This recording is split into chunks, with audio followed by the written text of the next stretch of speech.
Baik, assalamualaikum warahmatullahi wabarakatuh. Waalaikumsalam warahmatullahi wabarakatuh. Baik, di sini Pak, saya sebagai mahasiswa IAIN Curug, mungkin sebelum saya sharing sama Bapak, di sini akan saya memperkenalkan diri saya. Itu nama saya Junaidi. Saya kuliah di IAIN Curug. Asal saya jauh Pak, saya dari Lampung. Nah, di sini saya tinggalnya yaitu di Tangrimbo, di Masjid Hidayatullah. Nah, di sini saya kurang lebih udah hampir 2 tahun tinggal di Curug.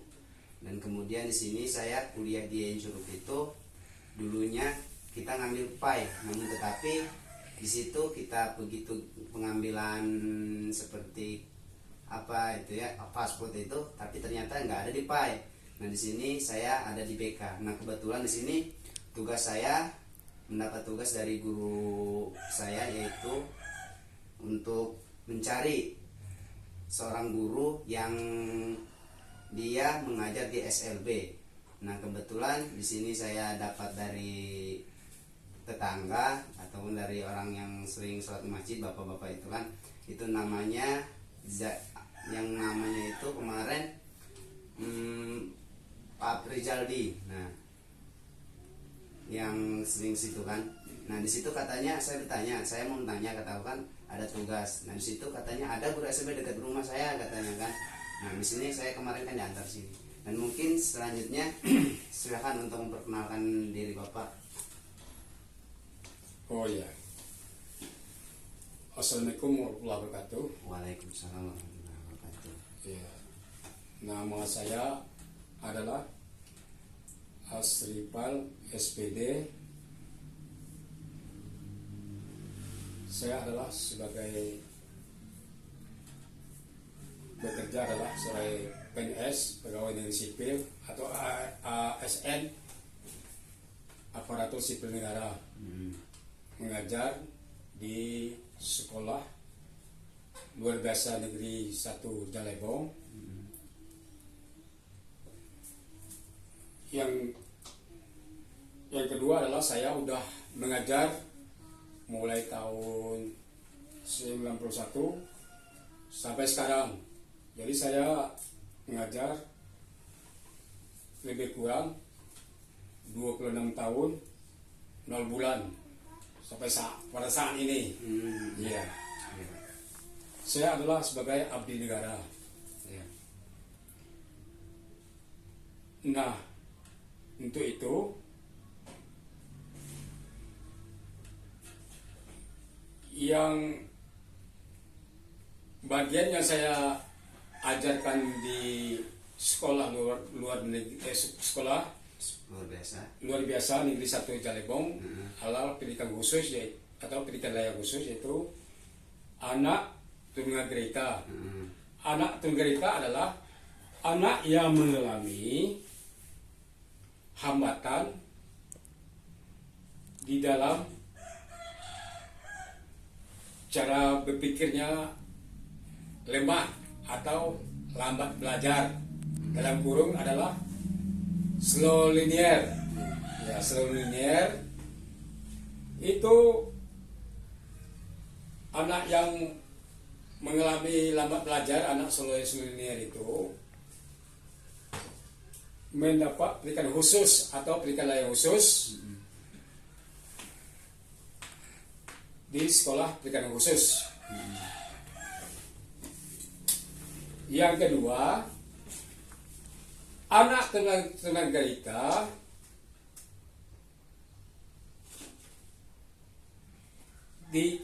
dikelompokkan adalah tiga kelompok atau diklasifikasikan. Yang pertama adalah anak itu anak terbelakang mental, atau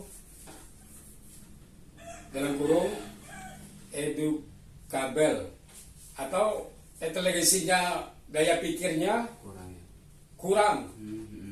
Jadi ada ambang batasnya cara pikirnya tuh dari EQ-nya, cara pikirnya itu dari EQ 70 sampai EQ 90. 70 sampai 80. 70 sampai 90. 90. Ya, 90 ya. Jadi anak itu bisa mendapatkan pendidikan di sekolah biasa dengan mampu didik. Ya, bisa anak tuh bisa belajar tentang membaca, menulis, berhitung. Dan materi pelajarannya disesuaikan dengan kemampuan si anak. Ya, disesuaikan kemampuan si anak. Ya, Tidak contoh, sesuai. itu anak yang lambat belajar itu kelasnya kelas C, kelas C saja. Itu contohnya beri pelajaran misalnya 5 tentang matematika, diberi pelajaran tentang perkalian, misalnya 5 dikali 2.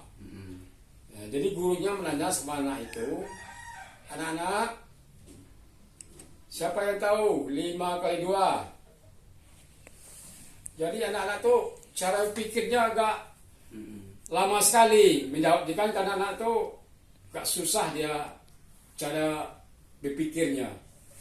Nah, jadi ya, Budi, 5 kali 2 berapa?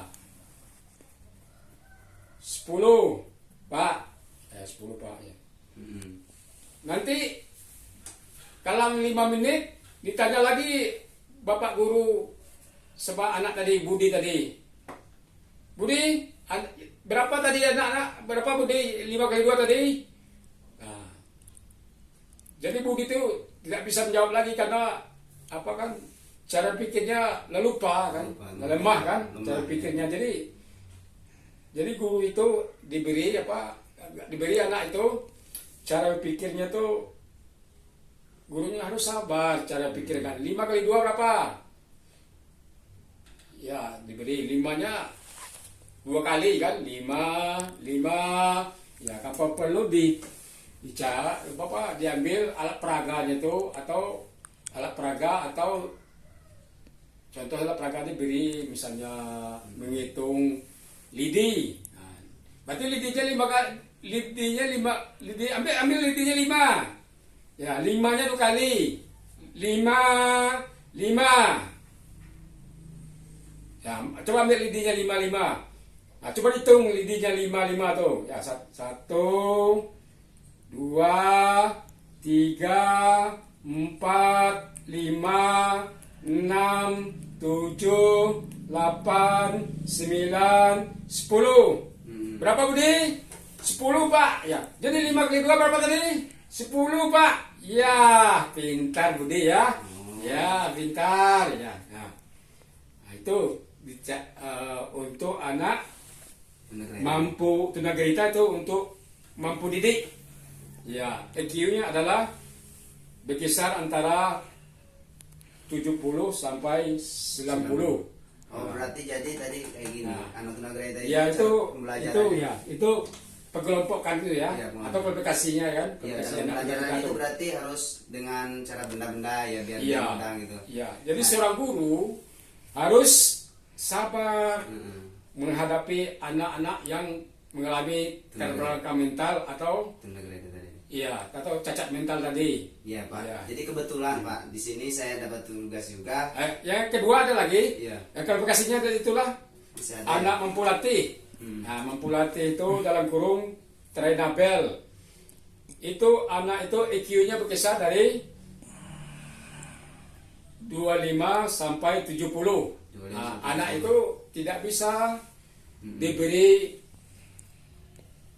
pembelajaran tentang akademik, hanya bisa diberi keterampilan. Contoh, keterampilan misalnya membuat bunga, keterampilan membuat sapu lidi, atau keterampilan membuat menyusun, atau berupa keterampilan membuat manik-manik, atau dalam bentuk menempelkan, contohnya biji kacang hijau ditempel ke bentuk motif gambar. Seperti Bisa buat membuat burung, ya. bentuk bunga lah. Bunga burung. Nah, ya, ya, ya. hanya itu yang itu Bisa. anak yang bisa diberi pembelajaran tentang anak mampu latih. Karena apa? Karena anak itu batas EQ-nya adalah antara 70 sampai 90. Jadi anak itu mampu dilatih dengan keterampilan aja. Ya. Hanya tidak bisa diberi pembelajaran tentang akademik, tentang berhitung, tentang menulis, atau tentang membaca tadi. Nah, yang ketiga adalah anak perlu rawat. Anak perlu rawat. Iya, itu Jadi, tentang ya. masalah ini tadi, tentang kelompok atau klasifikasi tentang anak tunagrahita. Nah, itu anak perlu rawat. Nah, anak perlu rawat itu adalah atau disering juga disebut anak dalam kurung adalah anak idiot. Anak itu idiot itu perlu dirawat. Memang kebanyakan anak perlu rawat tuh inteligensi cara pikirnya adalah 0 sampai 25. Ya, anak itu contoh anak memperawat itu ya seorang ibunya atau orang tuanya menyuapkan makan, ya, atau dikasih minum, atau dimandikan oleh orang tua sendiri. Jadi anak memperawat itu dia tidak tahu apa-apa aja, dia tahu adalah tidur. Tapi organ tubuhnya Ya. itu sehat. Tapi anaknya Sehat tuh. sehat. Cuma Tapi dia pikirannya perlu cara kemampuannya fisiknya kurang. Jadi gak lemah. Dari cara pikirnya inteligensinya antara 0 sampai 25 inteligensinya tuh, cara pikirnya. Berarti. Itu ambang batas antara mampu didik, ambang mampu latih, ambang perlu dirawat. Jadi ada batas-batas ambang cara inteligensi cara pikirnya. Nah, hanya itu. Ya Pak, kebetulan sekali di sini tadi kan Bapak menjelaskan tunagrahita. Nah di sini saya juga dapat tugasnya itu saya dari tunagrahita Pak. Kebetulan ya tadi sudah menjelaskan dari pertama tadi. Nah di sini tadi kan sudah dijelaskan dari anak yang sudah mempunyai EQ dari 70 sampai 90. Itu kan tadi yang Bapak jelaskan itu tentang berhitung sama untuk tentang menggambar kan tadi kan. Anak itu bisa mampu dididik gitu kan. Dan ya.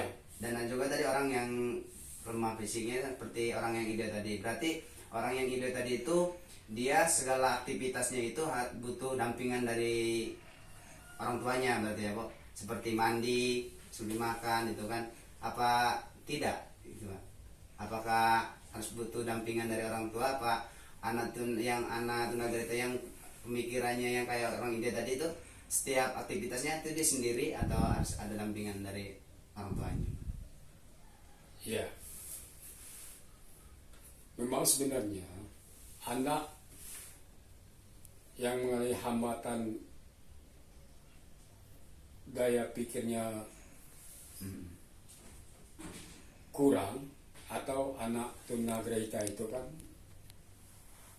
dengan cara pikir kan lemah. Itu anak-anak itu harus ada didampingi sama orang tuanya atau didampingi oleh guru yang bersangkutan atau yang ngajar di sekolah SLB. yang bersangkutan itu SLB, sekolah luar biasa kan. Ya. Ya, harus mempunyai mendampinginya. Ya. Contoh anak itu anak mampu didik tadi tentang pelajaran, tentang menulis tadi kan,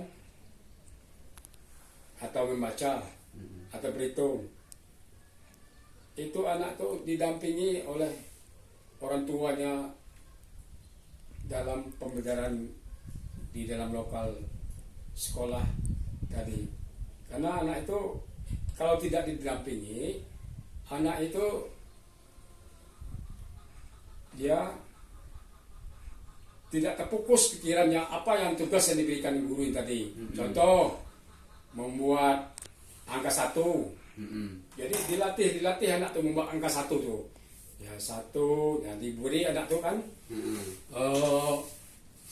Seperti bayang-bayangan misalnya titik-titik kan 1, ya 1 titik-titik 1 kan. Atau 2. Jadi anak tuh bisa menebalkan 1 sama dengan 2 mana ya? Iya, menebalkan angka-angka tadi, angka 1, angka 2, anak tuh bisa menebalkan. Atau angka 3 gitu kan, ditebalkan, dikasih titik-titik ya kan, ditebalkan kan. Nah itu, jadi anak itu dengan ada diberi bimbingan, didampingi guru yang konsultan atau guru yang ngajar di dalam kelas itu. Harus didampingi. Karena pendidikan anak-anak itu kan perlu dilayani atau berikan layanan khusus. Jadi gini Pak, itu kenapa ya disebut dengan anak tunagrahita? Apa anak tunagrahita itu bawaan dari lahir apa dalam kekerasan dari rumah tangga gitu Pak? Itu terbentuknya disebut dengan anak tunagrahita itu pertamanya itu dari orang tua apa dari mana Pak? Asal usulnya anak tunagrahita itu apa dari janinnya dulu sampai lahir dia udah terbentuk anak kebutuhan khusus atau seperti apa? Ya.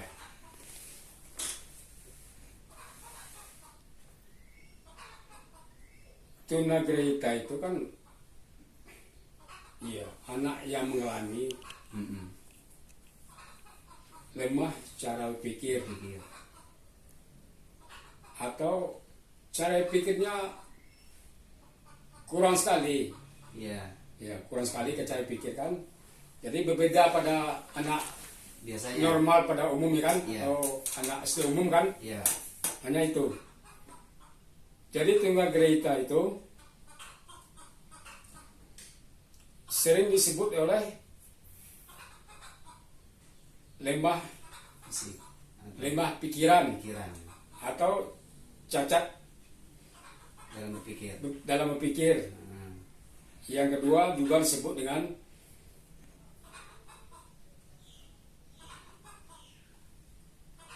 terbelakang mental ya. Terbelakang mental. Ya, terbelakang mental atau mentally leader dengan kurung mentally retarded ya. Nah, jadi atau anak tunagrahita itu sering sibuk dengan anak bodoh. Jadi ya bodoh kan. Nah, jadi memang di dalam kandungan memang anak itu sejak lahir sudah mengalami dengan tunagrahita atau cacat daya pikir. Ya, yang penyebabnya tadi adalah waktu ibunya sedang hamil atau ibunya sedang mengandung kan. Jadi ibunya mungkin ibu sedang hamil itu mungkin ibunya sering minuman, ya contohnya merokok, atau minum alkohol. Jadi atau merokok tadi kan. Ya. Yang kedua, ibu yang sedang hamil itu bikin makan obat terberlebihan apa yang tanpa pengetahuan resep dokter. Ya, tujuannya adalah obat untuk penenang. Nah, itu penyebabnya anak tunagrahita tuh. Yang keempat adalah penyebabnya adalah anak itu di dalam kandungan ibu tadi, ibunya waktu melahirkan mungkin di dalam rahim ibu tadi, dalam kandungan ibu tadi kurang apa kan habislah kering. Apa ini air ketuban ibunya sedang hamil itu di dalam kandungan tadi lah kering. Padahal anak tadi belum keluar dari rahim ibunya. Jadi kekeringan ketuban air di dalam perutnya tadi, jadi kekurangan oksigen anak tadi kan, Jadi nyatanya anak tuh lemah, berpikir. lemah dalam segi fisiknya. Nah, Berarti itu ya yang menyebabkan Ya, ya. anak itu Ya. tunagrahita. Jadi ya, yang bukan- kelima adalah anak itu ibu sedang hamil,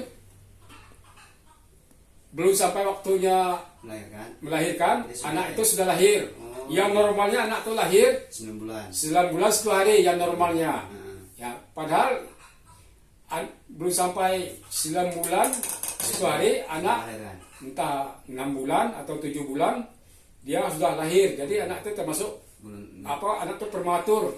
Ronald. Jadi itulah disebabkan anak itu cacat atau lemah karena waktu anak itu lahir kurang bulan, belum tidak normal.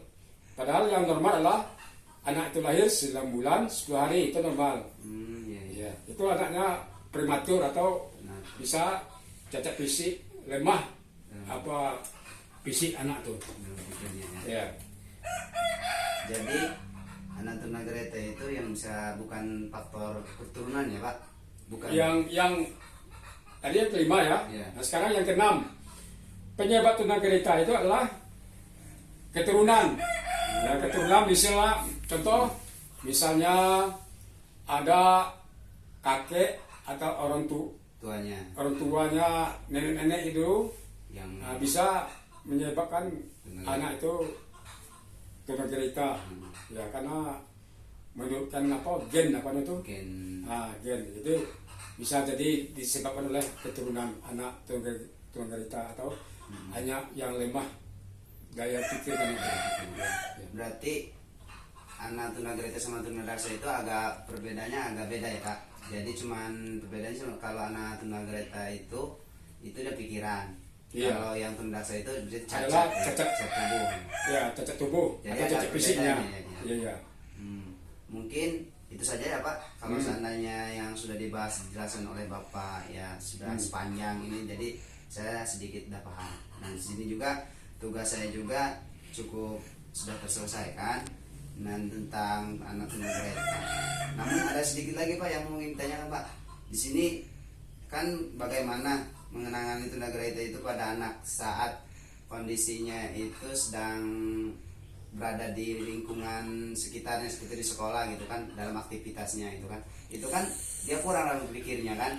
Nah gimana biar dia itu akrab sama temennya gitu kan. Iya. Ya, bagus sekali pertanyaan ya. Iya. Memang anak tunagrahita itu atau anak yang lemah dalam gaya berpikirnya Iya. atau cacat cara berpikirnya. Pikirannya. Ya. Anak itu di sekolah Mm-mm. diberi motivasi kan, Iya, atau motivasi. motivasi. Nah, Nah, ya contoh anak itu gurunya itu sedang belajar dalam kelas, anak itu diberi membuat contohnya anak C1 itu kan, anak itu kan baru kelas 1 kan, jadi saya berpikirnya tuh nggak kurang kan. Jadi anak itu memang diberi contoh, coba anak dibuat angka 1 ya, diberi anak itu dihubungkan titik-titik kan, Yeah. itu coba ditempelkan ya. Memang anak itu nggak kurang kan, membuat angka 1 tadi kurang tepat lah cara menuliskan tadi kan. Yeah. Tapi kurang tepat lah. Nah, anak itu diberi report band atau anak itu ditepuk bahunya ya, Iya. pintar sekali nak ya. Coba bikin lagi nak angka 1 ya. Jadi anak itu diberi motivasi atau semangat terus kan. Nah, sampai satu coba angka 2 ya, tembakan angka 2 ya. Nah, memang sebenarnya anak itu ini belum terarah cara menulis kan, tapi anak itu diberi respon atau respon atau diberi pujian atau diacungkan jempol atau tepuk pahanya apa baunya. Oh, pintar sekali nak bapak ya. Apa tepuk tangan ya, tepuk tangan ya. Oh, ya pintar ya. Nah, itu anak itu di dalam beri pembelajaran di dalam kelas, anak itu diberi alat peraga, misalnya membuat angka 1 itu buat alat peraganya di kartu apa? Kartu karton dibuat angka 1, ada bentuk angka 2, ada bentuk ketiga atau angka 4 atau angka 5. Jadi anak itu lebih cenderung ada ini apa? Anak itu lebih cenderung dia Membayangkan ya. ada melihat alat peraganya ditempel di papan tulis. Jadi dia Papan bisa lu dikasih warna-warni kan? Iya. Ya, karena warna-warni itu kan Bisa misalnya ada yang menilai, merah, ada yang biru, ada yang ungu. Nah, dengan itu adalah warna-warni itu dengan alat peraga tadi diwarnai itu merangsang dengan cara berpikir si anak tadi. Berarti kalau Itu. kan merah 1, gitu Iya, kan, biru iya. 2. Nah, jadi dengan ada warna-warna tadi dia anak tuh merangsang cara berpikirnya. Jadi anak tuh ini terfokus dia belajar di kan itu. Jadi itulah Gitu kita. ya. Jadi Yang kedua adalah belajarnya materinya disesuaikan dengan kemampuan si anak. semuanya. Iya, iya. Mungkin jadi itulah ya Pak teori yang saya dapatkan ketika nanti saya mungkin belum tahu kedepannya kan menangani anak itu kita sudah tahu. Nah, mungkin cukup itu saja Pak yang saya bicarakan sama Bapak, dan informasi yang saya dapat dari Bapak itu mungkin kita kan nggak tahu, mungkin itu adalah ilmu Bapak yang berikan sama saya, itu semoga bermanfaat. Dan begitu juga untuk Bapak yang mengamalkannya itu kan bisa, ya Allah yang bisa memberinya gitu kan. Dan mungkin lebih kurangnya saya mohon maaf dan sudah mengganggu waktu Bapak, dan mungkin saya tutup saja Pak atas wawancara saya tentang anak tunagresa ini Pak. Lebih kurangnya saya mohon maaf, pada Allah saya mohon ampun. Saya akhiri, wassalamualaikum warahmatullahi wabarakatuh. Pak, terima kasih Pak.